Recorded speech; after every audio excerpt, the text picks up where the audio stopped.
بسم اللہ الرحمن الرحیم۔ ناظرین، آج کی اس ویڈیو کے ساتھ میں ہوں محمد محسن اور آپ سب دیکھنے والوں کو السلام علیکم۔ ناظرین، اسرائیلیوں کی جانب سے ریڈ ہیفر یعنی سرخ گائے کی قربانی، ہیکل سلیمانی، تھرڈ ٹیمپل اور تابوت سکینہ کی خبریں انٹرنیٹ پر ٹرینڈ کر رہی ہیں۔ اس معاملے پر سوشل میڈیا کا کیا موقف ہے، جانتے ہیں آج کی اس ویڈیو میں۔ ناظرین، المیہ یہ ہے کہ 99% موجودہ مسلمان نسل جانتی ہی نہیں کہ بنی اسرائیل کی سرخ گائے کی قربانی، مسجد الاقصی کا شہید ہونا، تابوت سکینہ، ہیکل سلیمانی کی تعمیر اور دجال کے آنے میں کیا تعلق ہے، اور اکثریت تو اس بات کو محض افواہ ہی سمجھ رہی ہے۔ تو سب سے پہلے عوام کو چاہیے کہ درج ذیل باتوں کو ضرور جان لیں تاکہ مکمل بات سمجھنے میں آسانی ہو۔ مختصر یہ کہ ہیکل سلیمانی در حقیقت ایک مسجد یا عبادت گاہ تھی جو حضرت سلیمان علیہ السلام نے اللہ کے حکم سے جنات سے تعمیر کروائی تھی تاکہ لوگ اس کی طرف منہ کر کے یا اس کے اندر عبادت کریں۔ ناظرین، حضرت سلیمان علیہ السلام کی وفات کے بعد اس کے 3 حصے کر دیے گئے۔ بیرونی حصے میں عام لوگ عبادت کرتے تھے،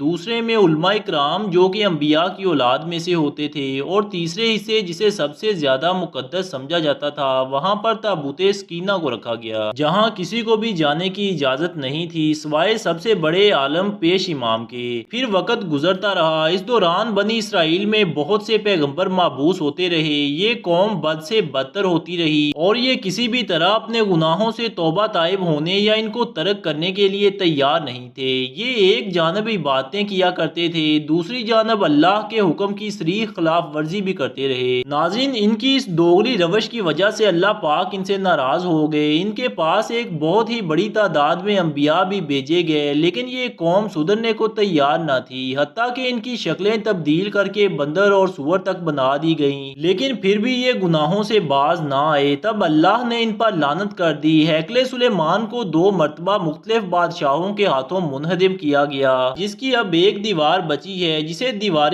گریہ کہتے ہیں، جہاں یہ یہودی جا کر آہوزاری کرتے ہیں۔ روایات کے مطابق یہ تابوت جس لکڑی سے تیار کیا گیا تھا اسے شمشاد کہتے ہیں، جسے جنت سے حضرت آدم علیہ السلام کے پاس بھیجا گیا تھا۔ یہ تابوت نسل در نسل انبیاء سے ہوتا ہوا حضرت موسیٰ علیہ السلام تک پہنچا تھا۔ اس مقدس صندوق میں حضرت موسیٰ علیہ السلام کا عصا، من و سلوہ اور دیگر انبیاء کی یادگاریں تھیں۔ یہودی اس تابوت کی برکت سے ہر مصیبت پریشانی کا حل لیا کرتے تھے۔ مختلف اقوام کے ساتھ جنگوں کے دوران اس صندوق کو لشکر کے آگے رکھا کرتے، اس کی برکت سے دشمن پر فتح پایا کرتے تھے۔ پھر 586 کاف میں بخت نصر نے ہیکل تباہ کر کے تابوت سکینہ کی شدید بے حرمتی کی اور اسے کہیں پر پھینک دیا۔ کچھ لوگوں کا کہنا ہے کہ اس مقدس صندوق کی مزید توہین سے بچانے کے لیے اسے اللہ پاک کے حکم سے کسی محفوظ مقام پر معجزانہ طور پر چھپا دیا گیا جس کا کسی انسان کو علم نہیں، لیکن اب یہودی اس کی تلاش میں پورے کرۂ ارض کو کھود ڈالنا چاہتے ہیں۔ کچھ عرصہ بعد حضرت عیسیٰ علیہ السلام کا ظہور ہوا۔ اللہ کے اس رسول پر ایک بار پھر یہودیوں نے حسب معمول مظالم کے پہاڑ توڑنے شروع کر دیے۔ حضرت عیسیٰ علیہ السلام کے مصلوب ہونے کا واقعہ پیش آیا۔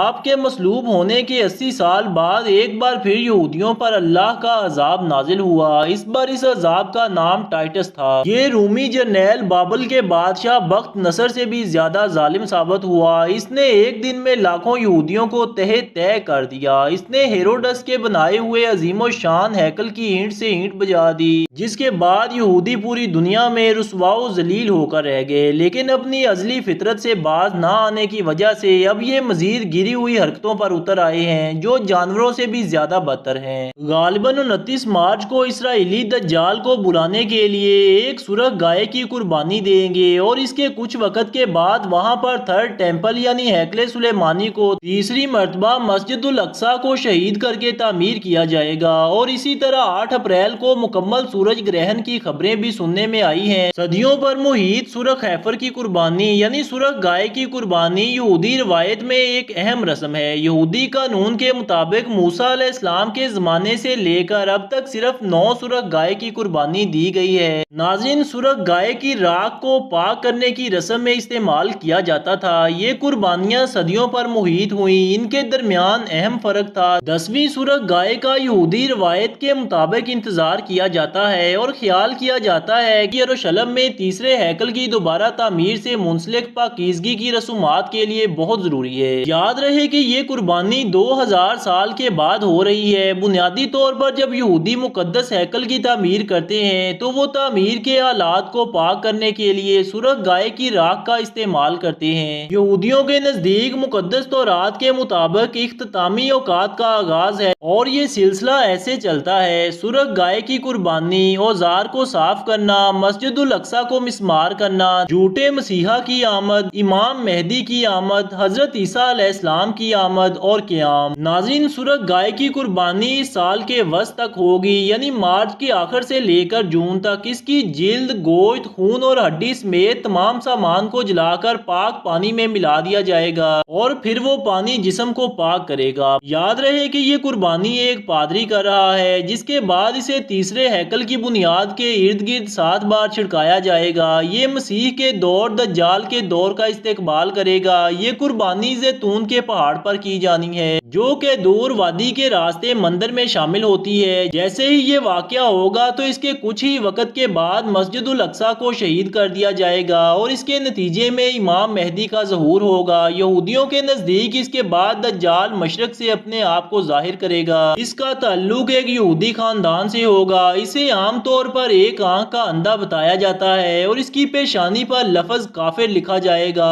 وہ یروشلم کو فتح کر کے پوری دنیا کا سفر کرے گا، مکہ اور مدینہ کے علاوہ ہر شہر تک جائے گا۔ ایک جھوٹے مسیحا کے طور پر بہت سے لوگ اس کے فریب میں آ کر اس کی صفوں میں شامل ہو جائیں گے۔ اس کی مدد شیاطین کی فوجیں کریں گی۔ اس کی مرضی کے سب سے زیادہ قابل اعتماد حمایتی یہودی ہوں گے، جن کے لیے وہ خدا کی مانند ہوگا۔ اس کی واپسی پر بہت سے کمزور ایمان والے لوگ اس کی زد میں آ جائیں گے۔ ناظرین گرامی، سورہ کہف کی پہلی 10 اور آخری 10 آیات ہمیں دجال کے فتنے سے بچا سکتی ہے۔ سورہ کہف کی پہلی 10 آیات حفظ کرنے کی کوشش کریں، اسے روزانہ پڑھنے کی کوشش کریں۔ یہ کوئی مذاق نہیں ہے۔ برائے مہربانی اس حوالے سے آگاہی بڑھانے کی کوشش کریں۔ یہ ہماری امت کا سب سے بڑا، سخت اور مشکل فتنہ ہے اور بہت سے لوگ اس سے ناواقف ہیں۔ براہ کرم اس کے بارے میں جانیں اور اپنا ایمان بنانے کی کوشش کریں، کیونکہ دجال ہمارے ایمان سے کھیلنے والا ہے۔ آخر میں اللہ پاک سے دعا ہے: اے اللہ، مسجد الاقصی اور فلسطین کے مسلمانوں کی مدد فرما، ہم سب مسلمانوں میں اتحاد قائم کر دے اور ہم سب کو اپنے حفظ و ایمان میں رکھنا۔ آمین۔